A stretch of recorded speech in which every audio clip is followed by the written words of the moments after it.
So here is a little update from our shop. We've been doing lean practices for over 3 years. In the last few months, it's kind of waned because we've gotten busy and we haven't kept the time up to make small improvements. But that's part of our culture, so we're just excited to keep on improving and learning and growing, and it'll get better day by day, small steps, as we say. So anyway, here is the front part of our area, and I think we need to probably get rid of this bench. This computer doesn't work anymore, and we updated the one over there.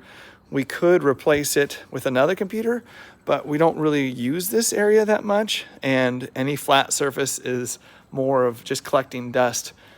We have excess hardware and old projects. We probably need to get rid of 50% of it or more. Stuff that like DVD sorters and other parts and pieces. But then we have our miter saw improvement, and it doesn't get utilized as much because we don't have a power drop here. But we do have our blanket cart. That has been a great improvement. We can move the blankets wherever we need to. Our glass cart, our glass rack has been more empty. We've had less repair rework or less replacement pieces. We've also just gotten rid of excess inventory that we can't use. So moving on down the road here, we have our drill press, which has been mobile for many, many years, for our hinge boring, I should say. And then we have our normal drill press, which kind of floats around the shop. We have our sharpening station, which was an improvement that Alex made, he and I made a while ago. I think it still is a decent improvement. And like I said, we have our miter saw station here. We kind of have dust collection set up here, but it's not fully effective. It's an older unit and not really that powerful. We have a lot of unorganized hardware. It's loosely organized, extra stereo, just not a conducive place. We have hardware from an old auction we bought. We have glass, old products. Then we get into our more used hardware. This is better than it used to be, but it still could take a lot of improvement, a lot of labeling, standardizing the boxes, standardizing what we need to put in them. And then we have our customer hardware, which is typically here, stuff we've ordered for projects. The issue is here, we are still working on a habit to clear off that project. So if we're done with a project, we need to be clearing it and clearing the box so we can move on. It's just a new habit that we're trying to work on. This bench we made, it's kind of a torsion box, so it's fairly flat. This is one of our nicer benches that we use to assemble cabinets on and other finished items. Then we have our two older benches. In fact, I think we had a third one here and we got rid of it. These benches are nothing to write home about. Probably can't see it on film, but they rock and roll. Also, we have old standards for organizing screws and hardware, and some of them need to be updated. This has incorrect, these are number 10 instead of number 8. So we need to keep updating the labels, improving that. But generally speaking, having this fixed area of tools is not really as efficient because most of the time we're taking the tool from here and we're going all the way over to the cabinet and working on the cabinet. That's an exaggeration. We don't just hit the cabinet with a hammer, but we did Alex has made these mobile tool carts, which has worked well. So this is one of them here. And so it has all the places, parts and pieces for the different drivers that you would normally use. And it also has place for your drill and impact.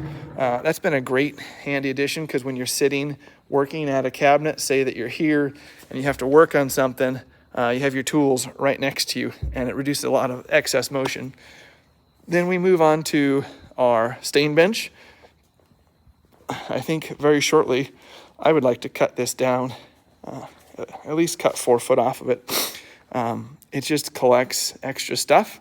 There's definitely some tools that we use for cleaning the guns, definitely some more common stain samples. We have gun parts and pieces. but it could be reduced. We have our stain cabinet, which Alex has done a great job of organizing. Everything's been inventoried and put away. Here's our newer computer here that has all of our newer programs on it, SketchUp, FileMaker, access to all of our vendor portals. And then we have our stain booth, which is great. We've utilized this a little bit more for doing matching stains, meaning I stain one door, I put it here, and I stain another door, and you can see how well does it match to your piece you're working on. Then we have, see if there's anything else we forgot. Oh, the stain board improvements, those were done a while ago, but those have been great, help standardize. There's a future improvement in the works, that's that cabinet over there. We wanted to consolidate all those stains into one area, into one cabinet. Hopefully that will help improve some of that. This was made to hold cabinets and other things. It was extra drawers from a project that were rejects from another builder. And I don't know, I'd really like to consolidate all the cleaning stuff into one area and kind of figure out how to improve our parts cleaning, consolidate it to one bench, because we definitely take a gun from over there, bring it over here, and then we bring the parts here, and then we bring it back here, we reassemble, and we go back over there.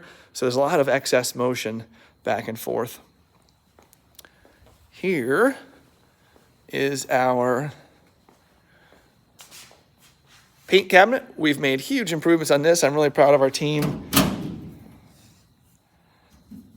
We have pull-out shelves now. I think we bought 300-pound slides. So we can now see all the different paints and finishes in there. So we have, it's a little bit stiff going back in, but we can access them and we don't have to unstack all the finishes to see what's in there. It's been a huge improvement. We still have issues with disposing finish.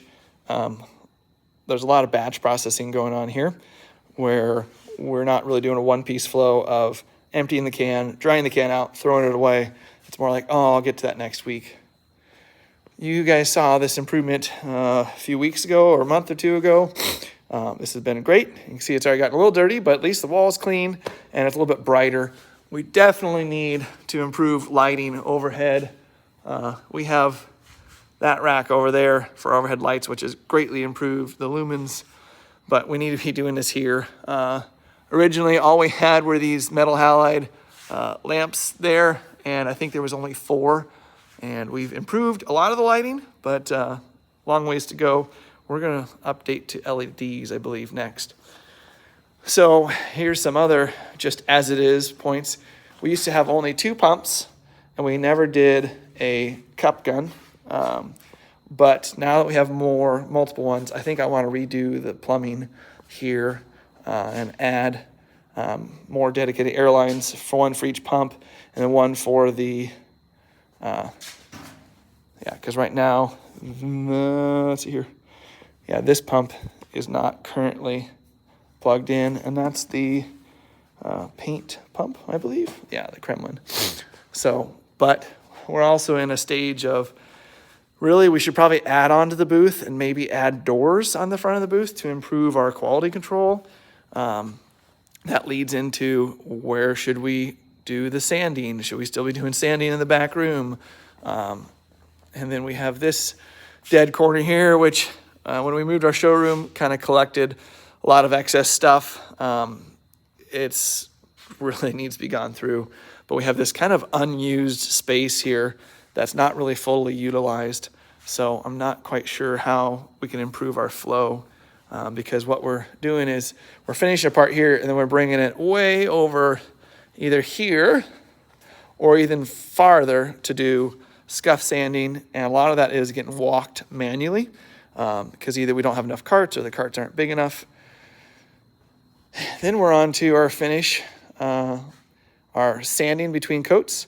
And I just made this improvement a couple days ago, but we're relabeling and we're sorting all the sandpaper so it's organized. And there's also a Kanban card saying, hey, how many sheets do you cut, how many do you fill in here, and what's next.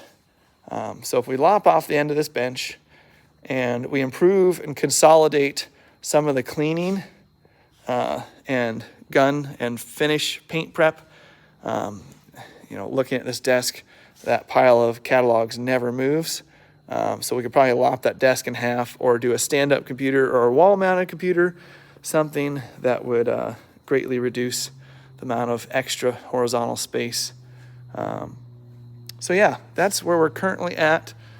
Still working on selling some of his furniture. We haven't put a lot of effort into it yet, but we have a new intern that's helping with some of those, so that's exciting. I think I skimmed over this table. This has been on my mind. We used to use this for side mount runners all the time, and we have a vise mounted on it, which is handy, but it's kind of underutilized space, and with these being mounted on here permanently, at least screwed down, it's challenging to use the bench for anything else, and it really just collects clutter. So yet again, the theory in my head is let's start removing these backer boards, and let's start, removing all these tool backer boards. Let's get our tools dedicated onto a cart or on a rolling bench. So instead of having an 8-foot bench with the whole thing dedicated, what if we had it 3 foot wide and 1 or 2 foot deep, kind of like, you guys have probably seen this in previous videos, but I can show you kind of like our workstations we did a couple years ago. These were drastic improvements. All these are mobile. They're fairly standardized, and I think they're a 2 foot by 42 inch or 48 inch. I can't remember. Let's see if we can measure here on camera or not. Okay. Yeah. Oh, it's about 4 foot. So yeah, they're about a almost 30 inch by 4 foot length there. If we were to standardize, and you also see we're going up a little more vertical here. If we were to standardize that and build another one for our finish room, or a couple, or maybe do a hybrid, not quite sure. A hybrid between this smaller cart, which is terrific for sitting next to your work on a cabinet that you don't want to put up on a bench. It's great to have this. You can sit here, grab all your tools, and work on everything. So maybe some sort of hybrid that will reduce some of the clutter and improve the flow and openness of our shop. So when we get flexible projects, we're a little bit more flexible, bringing our tools to the work instead of bringing our work to the tools. So if you guys like this update video, hit the subscribe button. I'm doing it because I want to document, hey, 3.5, almost 4 years into our journey. Here's where we're at. It's kind of a picture, a moment in time. We can always go back and look, oh, that's how we had it set up. Well, that didn't work well, or it did work well. We need to go back to it. So hit the subscribe button, click the bell for notifications, and let us know in the comments what you'd like to see next.